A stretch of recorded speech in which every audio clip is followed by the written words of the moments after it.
Kyrie Irving and James Harden combined for 96 points in their debut double overtime loss in Cleveland this past Wednesday. Now, Durant will sit out tonight for rest. He played 50 minutes on Wednesday. Kyrie and Harden are both expected to play, but I think that brings up a good question about depth, and they still have 3 roster spots, Woj, after the Harden trade. How do the Nets want to move forward in filling out the rest of their roster? Maria, I'm told the Nets started to fill one of those roster spots today. Big man Norvel Pelle is going to sign with the Nets once he clears protocol, pass his coronavirus test over the next few days. But Sean Marks, the Nets GM, he's out there in the marketplace trying to find size and trying to find defense. And they have a couple roster spots. Doesn't have to fill them right away, Maria. But this team knows it has to get better defensively. And you're going to see that reflected in the kind of players that either by trade or free agency or buyouts, players who may be available out there between now and, past the trade deadline. I think that's going to be Sean Marks' focus.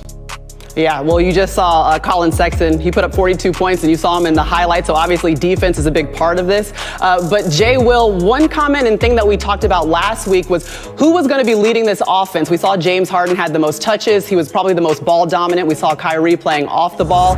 Is that the way you envision this offense moving forward? Is that the process that they should have this season? Yes, 1,000,000%, Maria. I love the ball in the hands of James Harden, his ability to facilitate. He makes the game easy for everybody else. I think actually we're going to see him change the nature of how people look at James Harden with his playmaking ability. And I think Steve Nash has to continue to tweak these lineups. I like when Kyrie Irving starts, but I also would like for him to come out early in the first quarter, and I would like to have those minutes staggered in the second unit. I think Kyrie Irving can be a dangerous utilization in the second unit, and that actually kind of helps with the balance of how you play KD, James Harden, and Kyrie, because you always want to have one or two of those guys in the game at the same time, and then when it comes down to closing time, you have all three. You can see the touch breakdown there. James Harden leading the way with 108. Jalen, when you look at the big three, we're going to call them the Brooklyn triple threat. What did you think your biggest takeaway was from seeing them all together on Wednesday? That they're definitely winning the Eastern Conference, and that Kevin Durant, coming back from an Achilles injury, is playing outstanding basketball. That's going to be a mismatch, as we know, on a nightly basis, regardless of where he plays up front. As Jay Williams just acknowledged, that he's exactly right. James Harden should be the primary playmaker. While we see Kyrie as somebody that we want to get 10 assists, we have to respect the fact that, like Steph Curry, like Dame Lillard, these guys can put up big points. And now Kyrie's going to be in a position to try to do so. Look, the deal is they're must-see TV. I hope you have your league pass. I hope you turn on and watch Brooklyn every single time they get on the court, because it was fun to watch them play the Cavs on Wednesday. And shout out to Cleveland and Colin Sexton with the 42 points. All right, we got plenty more coming from these guys. Woj giving us a COVID update on the other side of the break. But first, we got a critical player will return to the roster for the Nuggets tonight. Maria, Michael Porter Jr., who's been out since late December, has missed 10 games for the Nuggets. I'm told he will return to play Phoenix tonight. He's an integral part of this Nuggets team. You saw the impact he had in the bubble when Denver got to that Western Conference final. And, in talking to Tim Connolly, Denver's president this week, just the expectation that organization has, that this is going to be one of the elite forwards in the league. And now the next step for him, they know he's already shown he can be a dominant player offensively. Can he start to develop more on the defensive end of the floor? But Michael Porter Jr., he makes the Nuggets a legitimate contender in the Western Conference. Well, Woj, we've seen COVID kind of affect plenty of teams throughout the league. 23 teams have dealt with at least one postponement, but the league is changing the way they deal with positive cases and also the when it will postpone games. So what is the latest there that you're hearing? Yeah, we're about 10 days into the NBA's tightening of their rules for teams when they're away from home, in hotels, on the road, and even in their own marketplaces. And, you talk to teams who've been on road trips who are out right now, and players are not allowed to leave the hotel, and they're not allowed to have guests in. And the league's initial idea was 2 weeks. Let's see if the numbers go down. They have gone down in the first week, and I don't think you're going to see this kind of stringent regulation for the entire season, but it's going to continue for a time forward. And how the league dealt and will deal now in the short term, at least, with team postponements. You saw Memphis with 4 consecutive games postponed. What the league is doing now, if there's an exposure in a team, and the word I've used is we're going to park that team. We're not going to put them back on the floor. They're going to have games postponed.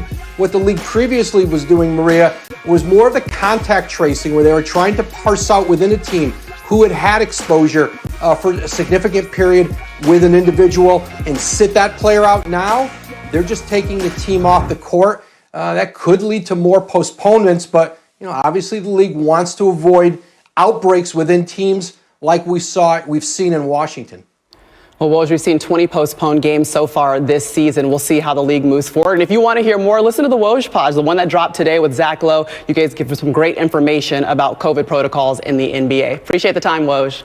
Presented by Mountain Dew. We're back like we never left. Welcome back to NBA Countdown live from the Seaport District in New York City, brought to you by Heineken. I'm Maria Taylor. I hope you have all the Friday feels. We've got the doubleheader coming your way, Celtics, 76ers, and then the Suns and the Nuggets. But let's start with a little three-point performance, shall we? This three-point performance is brought to you by Mountain Dew, and although three-pointers haven't been dropping as much in their last 2 games, the 76ers have found success from beyond the arc when shooting off a pass from the one Ben Simmons. He's assisted on 57 three-pointers this season. And how about this? The only player with more is LeBron James. And welcome in NBA Countdown home team coming to you from their homes. We've got Jalen Rose, Jay Will, and Adrian Wojnarowski. 3 out of the 4 of us are wearing turtlenecks. It's a real thing right now. We're going to work with Woj to get one. But guys, I want to start with the 76ers and specifically Joel Embiid. He's one of 4 players right now averaging 25 points and 10 rebounds. Jalen, what has changed in his game, if anything, this season? So the beauty of basketball is it can make all of your goals and dreams happen, but also it can break your heart. And it's happened to Joel Embiid and the Sixers the last 2 postseasons. The way they lost to Kawhi Leonard's game winner, and then last year being swept by the Boston Celtics.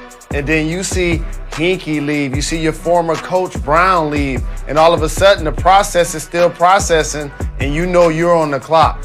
And he's playing like a top 10 player, a dominant one, playing closer to the basket like we anticipate. Let's see if he can continue to stay healthy and keep it up throughout the playoffs. And you know what, Jay Rose? You know what I'm not hearing about Joel Embiid? I'm not hearing about any off-the-court issues. I'm not hearing about immaturity. I'm not hearing about hazmat suits. I'm not hearing about any of that stuff. I'm just paying attention to what's happening on the court because Joel Embiid has been paying attention to what's going on the court. And that's the most important part. When he's committed to this game, when his conditioning's at a high level, and when he feels comfortable to be Joel Embiid constantly, he is an MVP candidate. He is this guy that can take over the course of a game, and we saw him do that the last game against the Celtics. Well, look, Jay, you need a hazmat suit if you're going against Joel Embiid. 42 points, 10 rebounds in Wednesday's matchup against the Celtics. But right now, the 76ers, they're 10-5. Is this finally that Philly team that we've been expecting to see for an extended period of time, Jay? You know, I think it's a team that's going to contend in the East. It's just hard for me, Maria, when I watch Kevin Durant, who's having an MVP-type season, shooting over 50% from the floor, averaging 30 points per game. When I'm watching James Harden have triple-doubles, seeing Kyrie Irving come back, even though they lost in that other game against the Cavs the other night when Colin Sexton went off for 40 points. But it's going to be hard to beat that Nets team in a 7-game series. But I do like the way that the 76ers team is actually trending. It seems like they're playing like a team, and we'll see how Doc continues to unlock this team as the season moves forward. I can't front, Jay Will. Imagine if Harden was getting traded to the Eastern Conference, except he was teaming up with Embiid, and they got a chance to play against KD and Kyrie, Tatum and Brown. That run would be more fair. Now that those 3 guys are with the Nets, KD, Kyrie, and Harden, it's unfair. And especially if Ben Simmons isn't going to make shots outside of the paint. Once the playoffs come, you know this. I see the trophies in your living room. You're going to need your primary ball handler to make shots and to make free throws. He hasn't been able to do so. Let's see if that comes back to haunt the team this year. Well, Jalen, you brought him up. So